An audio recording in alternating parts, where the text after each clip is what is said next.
Welcome to part 4 of Drive to USA series. Trust me, this is one of the most important part of all. अब हमारे students financials के नाम पे क्या करते हैं?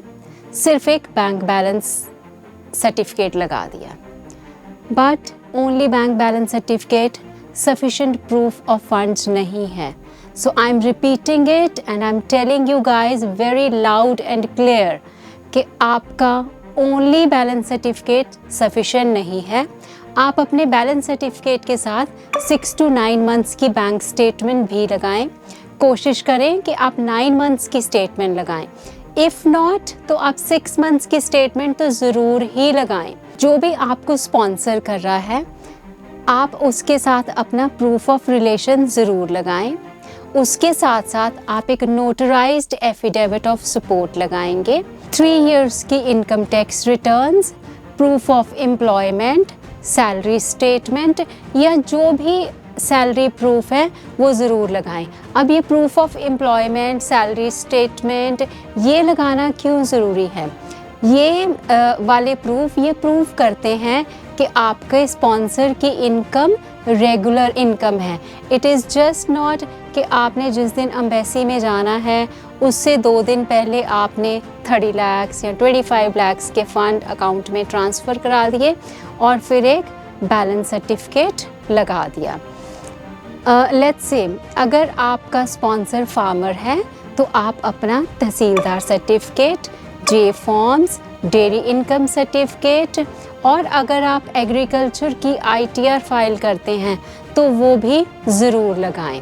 अपार्ट फ्रॉम इट आपके फाइनेंशियल्स में loan approval letter from bank is also very valid document when it comes to showing financial. Fix deposit की कॉपीज़ भी आप लगा सकते हैं विद सर्टिफिकेट.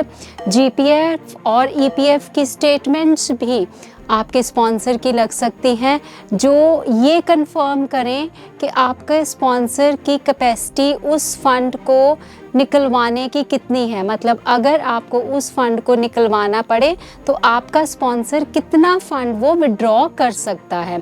इसके साथ साथ आप अपने स्पॉन्सर की CA रिपोर्ट और प्रॉपर्टी वैल्यूएशन रिपोर्ट भी ज़रूर लगाएं. ये सारे प्रूफ ऑफ फाइनेंशियल्स जो मैंने आपको बताए हैं these all are very very important. Just balance certificate is not sufficient. Balance certificate के साथ साथ जो भी मैंने आपको ऊपर बताया है जितनी चीज़ें आपके पास अवेलेबल हैं मैक्सिमम आप लगाएं. इसके साथ आपके वीज़ा अप्रूवल चांसेस भी बढ़ेंगे. अब फाइनेंशियल प्रूफ्स जो एक्सेप्टेबल नहीं हैं दे आर लाइक स्टॉक्स और सॉल्वेंसी लेटर्स. अब स्टॉक्स और सॉल्वेंसी लेटर्स क्यों एक्सेप्टेबल नहीं हैं? क्योंकि इनकी जो वैल्यू है वो मार्केट के अकॉर्डिंगली कम या बढ़ती रहती है.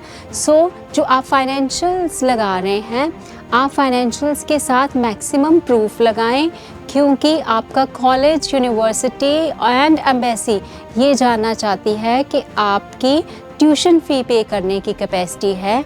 आप वहाँ के लिविंग एक्सपेंसेस भी बियर कर सकते हैं which again makes you a legitimate student. So financials play a very important role.